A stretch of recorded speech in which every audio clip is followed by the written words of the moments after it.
Assalamualaikum, halo semuanya. Jumpa lagi dengan Supiran Satria di channel Bukan Pengawal. Apa kabar teman-teman? Saya doakan kalian semua selalu dalam keadaan baik dan sehat. Saat ini ada beberapa pembalap muda potensial di tanah air teman-teman. Prestasi dan kiprah di lintasan balap sudah tidak bisa dipandang sebelah mata. Yap, salah satunya adalah Veda Ega Pratama. Pembalap 15 tahun ini lahir di Wonosari, Gunung Kidul, Yogyakarta. Veda Ega Pratama di bawah bendera Astra Honda Racing Team dinobatkan sebagai juara super di gelaran Asia Talent Cup dengan perolehan poin dan podium terbanyak di tahun 2023. Oke teman-teman, di kesempatan kali ini admin akan membagikan sebuah video saat Veda Ega Pratama masih balapan di Asia Talent Cup seri Indonesia yang berlangsung di sirkuit Mandalika, Lombok. Bagaimana jalannya race dan begitu mudahnya Veda Ega Pratama meninggalkan jauh lawan-lawannya. Silahkan simak ringkasan videonya berikut ini. Who were in that battle just behind it was Zen Mitani, who eventually completed the podium. It's quite a close fight, but they weren't close to that leading duo, so for sure one of their goals. Two at Le Mans, where I think both Pons Moto2 machines, it's like perfect ballet, and they're very like calm low side, so you know, perfectly. A little bit too much as well and went down. There's no contact between the pair, but they both went down and out of the race. So an unfortunate incident down at turn one. Podium, but he was again the only person really challenging Pratama in those last few laps in Motegi.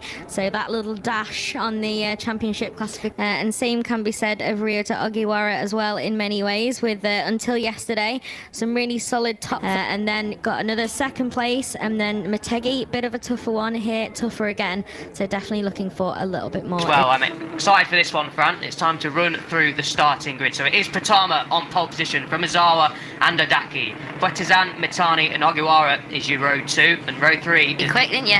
Here we go then. Row 4 is Hafi, Razyadan and Putra, and then we've got One Moon, Al Sahuti, another rider looking for a bit more. Melandri, we're absolutely gassing through these.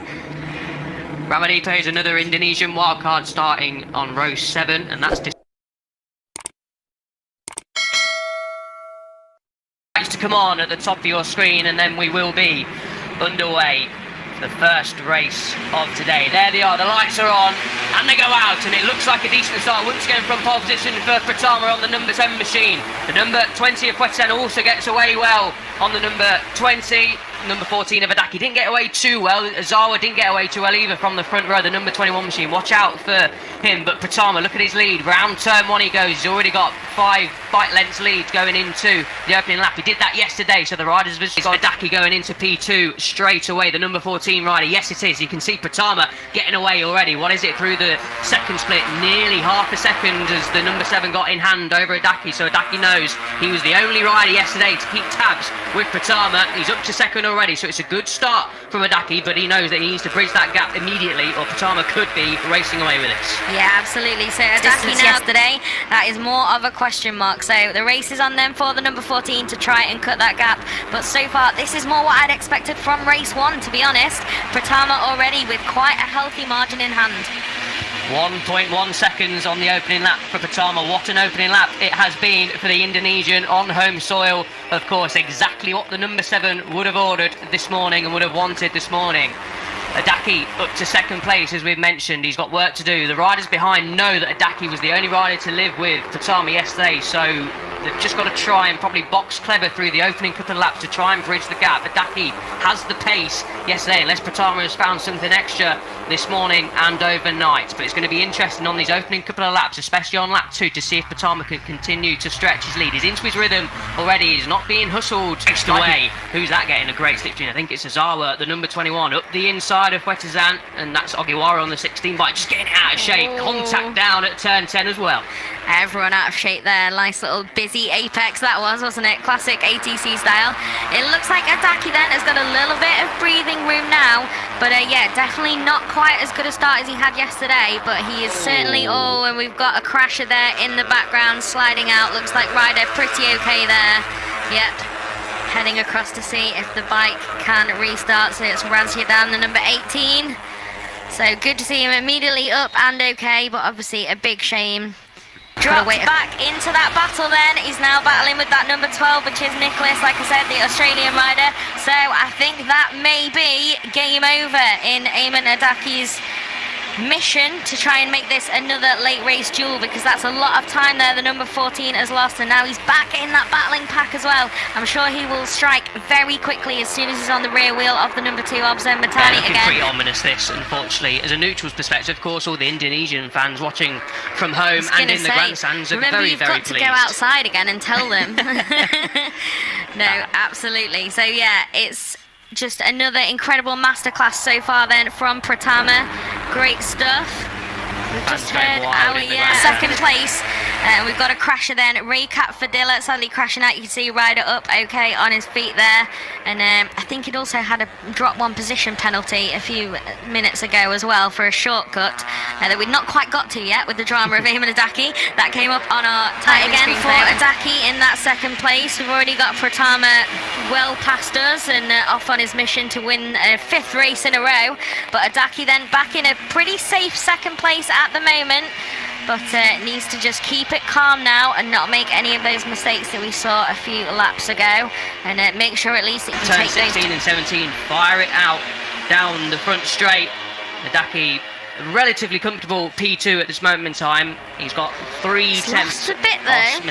Off Matani. Ogiwara up in 4th place. Takahiro having a better ride so far. Just seen our grandstand opposite erupt a little bit, and I was wondering why is that, and it's Pratama's already passed, and with 1 bike and then the big gap, you're not quite aware that it is the race lead coming through. But that performance so impressive then. Oh no, we've got another crasher then.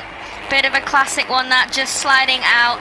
So that is unfortunate out there. with a wild card, yeah, for the number 24. Really impressive weekend so far, so a bit of a disappointing end there, but definitely showed some racing chops here on. Interrupted by injury, that was when he was making his debut. But this year, just, yeah, class of the field so far, and certainly in this race here on home turf. And I'm sure the fans are loving it, and you should enjoy it. It is a truly impressive performance, and it's also a pretty impressive... Just how it happens in motorcycle racing. Getting a great play of Takahiro on the number 9 machine, overtaking Nicholas down at turn 10. As we said, a very popular passing place here, especially in the Age of Talent Cup. Run through that spectacular snaking section. Second up the road, he is going to be your Age of Talent Cup race winner if he stays upright and makes no mistakes. Hopefully I've not just cursed him, by the way. Sorry to Indonesian fans there. Adaki, of course, in the fight with Matani and Ogiwara. It's a 3-way Japanese fight for 2 places on the podium. And then it's this fight we're watching on screen between Nicholas Fuetazan, Takahiro, Afai, Zara and Putra. And then it's 10 seconds further back you'll find Hamad Al Sahuti in P11. So this is a fascinating fight to try and get inside the top 5 and 6. This is going to go right down to the wire. Takahiro, remember, 3rd in the standings. It didn't look like it was really costing him too greatly to be able to stay with the number 7 either. So very impressive race from Adaki.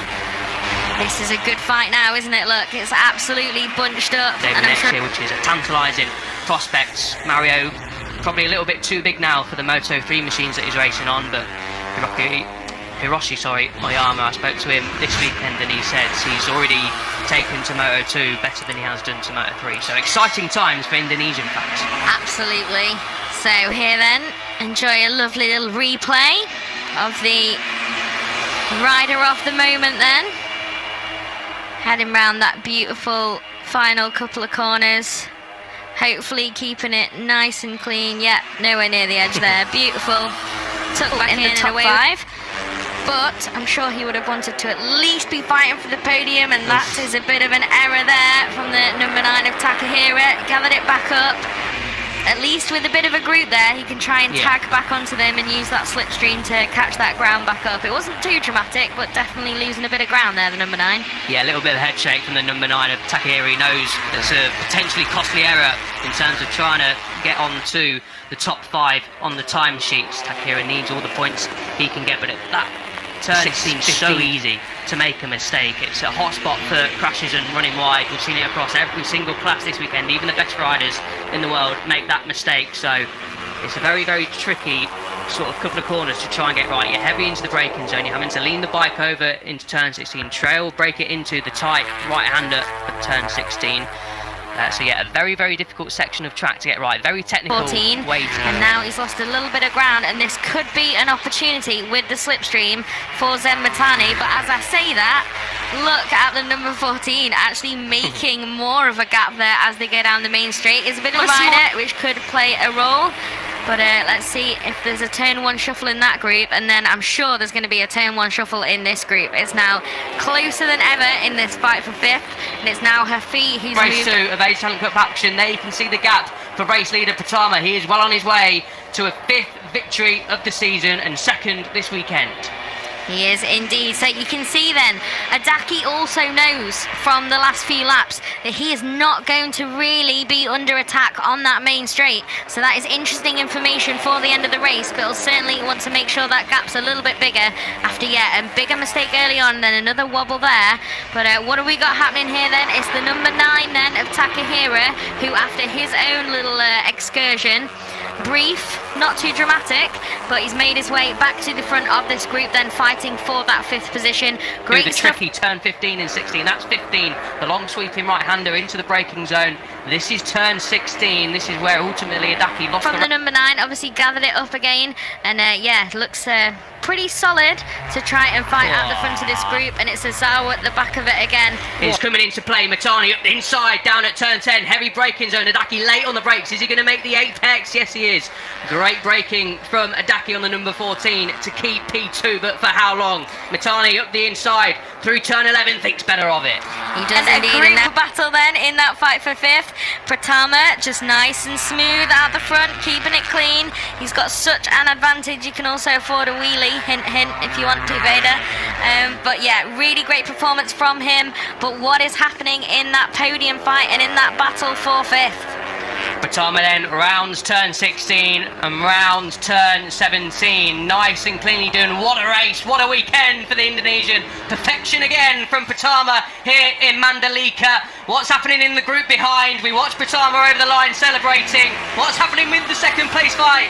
Matani crosses the line in 2nd place. Adaki claims 3rd, and it's Ogiwara in 4th place. Let's hope we get a replay of what happened there in the last section. I'm sure there was a little bit of argy-bargy on the home straight, and of course everyone watching from home and around the world as well who is Indonesian and supports the Indonesians. Veda Pratama, a star in the making. I hope we do get a replay of what happened in the 2nd place fight. Matani eventually winning out on the number 2. 5.9 seconds was the disadvantage to the race winner. Adaki just missing out on P2 by 17 1,000ths of a second. How close do you like?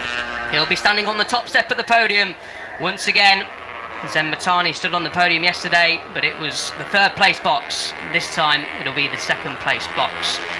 Get to speak to all the riders after the race, get their thoughts, get their feelings, and I'm sure all 3 of the podium riders will be happy. Adaki will probably be a little bit disappointed in this race, the number 14. Yeah. That early mistake really paid, well, not early. He had got away, well, he'd made his way up into 2nd place eventually, after a little bit of a tougher start than yesterday, because like you said, on lap 1 yesterday, he'd already made a move. But yeah, today it was not to be for Ayman Adaki. Still another podium finish, which is